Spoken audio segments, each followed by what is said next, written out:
Hello guys, আপনারা দেখছেন আমরা বড়ভাবে ছোট্ট একটা অনুষ্ঠান করেছি সবাই মিলে, বোনেরা ভাইয়েরা ছোট্ট বাবুদেরকে নিয়ে একটা অনুষ্ঠান করেছি আমরা নিজেদের ঘরের মধ্যেই।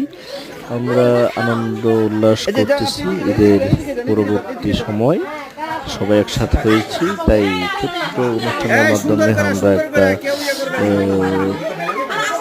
আনন্দঘন মুহূর্ত উপভোগ করলাম। আস্তে আস্তে আস্তে আস্তে আস্তে আস্তে